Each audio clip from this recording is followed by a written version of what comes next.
नमस्कार. राजकारणामध्ये काहीही होऊ शकतं असं म्हणतात, पण काही गोष्टी अशक्यच वाटतात. आज आपण महाराष्ट्राच्या राजकारणातील अशाच एका मोठ्या विरोधाभासावर बोलणार आहोत. भाजपच्या काही अनपेक्षित आघाड्या, ज्यांनी सगळ्यांनाच आश्चर्याचा धक्का दिला. चला तर मग या विचित्र राजकीय समीकरणामागे नेमकं काय दडलंय ते समजून घेऊया. हो, ही बातमी जेव्हा समोर आली तेव्हा सगळ्या राजकीय वर्तुळात अक्षरशः भूकंप झाला होता. एकच खळबळ उडाली होती. पण असं नेमकं काय घडलं होतं की याला महाराष्ट्राच्या राजकारणातील सर्वात धक्कादायक बातमी म्हटलं गेलं? हेच ते कारण. विचार करा, भारतीय जनता पक्ष आणि त्यांच्यासोबत कोण? तर असद्दीन ओवैसींचा MIM पक्ष. म्हणजे भारतीय राजकारणाची दोन पूर्णपणे वेगळी टोकं, ज्यांची विचारसरणी, ज्यांचं राजकारण एकमेकांच्या अगदी विरुद्ध आहे. हे दोन पक्ष केवळ सत्तेसाठी एकत्र आले, हीच गोष्ट अविश्वसनीय आणि धक्कादायक होती. तर ही जी अशक्य वाटणारी युती आहे, ती नेमकी कुठे आणि का झाली? चला, या राजकीय प्रयोगाची सुरुवात जिथे झाली, त्या अकोला जिल्ह्यातल्या अकोट नगर परिषदेपासूनच सुरुवात करूया. आता बघा, निवडणुकीनंतर जेव्हा कोणत्याच पक्षाला स्पष्ट बहुमत मिळत नाही, तेव्हा असे मंच किंवा आघाड्या तयार होतात. अकोटमध्ये भाजपने अकोट विकास मंच या नावाने आघाडी बनवली. याचा सरळ सरळ अर्थ काय? तर केवळ सत्ता मिळवण्यासाठी हे सगळे पक्ष एकत्र आले. मग त्यांची विचारसरणी जुळो किंवा न जुळो. आता ही यादी बघा.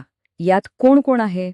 हिंदुत्ववादी भाजप आहे, मुस्लिमांचं राजकारण करणारा MIM आहे, आणि गंमत म्हणजे शिवसेनेचे आणि राष्ट्रवादीचे दोन्ही गटही एकत्र आहेत.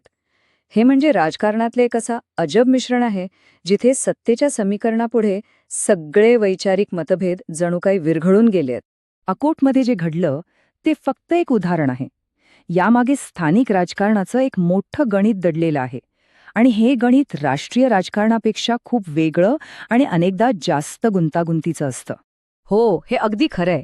ज्या काँग्रेसला भाजप राष्ट्रीय पातळीवर आपला सगळ्यात मोठा वैचारिक शत्रू मानतो, त्याच काँग्रेससोबत ठाणे जिल्ह्यातल्या अंबरनाथमध्ये सत्तेसाठी हातमिळवणी केली. विचार करा. म्हणजे बघा, एकाच वेळी दोन घोड्यांवर स्वार होण्याचा हा प्रकार आहे. राष्ट्रीय पातळीवर काँग्रेसमुक्त भारताची घोषणा द्यायची आणि स्थानिक पातळीवर त्याच काँग्रेससोबत सत्ता वाटून घ्यायची. राजकारणातील ही दुहेरी भूमिका मतदारांना गोंधळात टाकणारी नाही का? आता अकोटमधले आकडे पाहिल्यावर हे गणित आणखी स्पष्ट होतं. भाजपला मिळाल्या 11 जागा, पण बहुमतासाठी हा आकडा पुरेसा नव्हता. मग सत्ता कशी स्थापन करायची?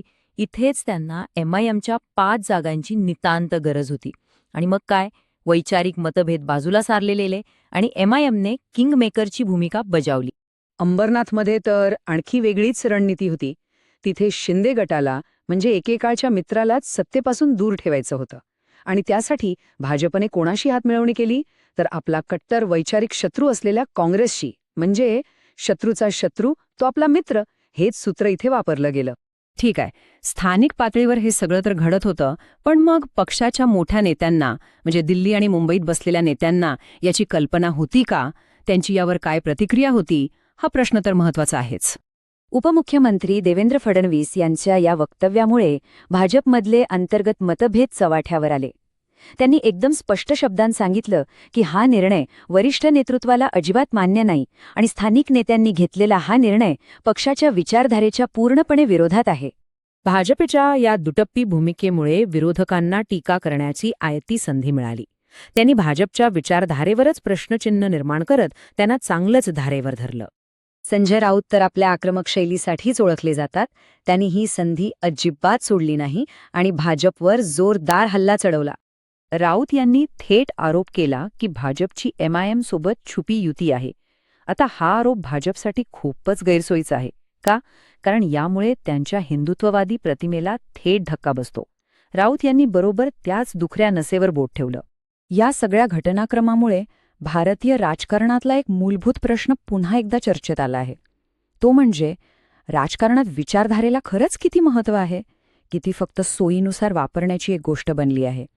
हे म्हणजे तत्व आणि व्यवहार यांच्यातलं एक कायमचं युद्ध आहे. पक्ष आपल्या मूळ विचारधारेला चिकटून राहणार की सत्तेच्या मोहापायी तडजोड करणार? या घटनांवरून तरी सध्या व्यवहाराचं पारडं जड दिसतंय. आणि म्हणूनच हा शेवटचा प्रश्न अनुत्तरित राहतो की स्थानिक पातळीवरची सत्ता मिळवण्यासाठी राजकीय पक्ष आपल्या मूळ विचारधारेला आणि तत्वांना तिलांजली देतात का? या घटनांवरून काय वाटतं याचा विचार करायलाच हवा. चर्चांसाठी आणि नवीन व्हिडिओंसाठी आताच आमच्या चॅनलला सबस्क्राईब करा.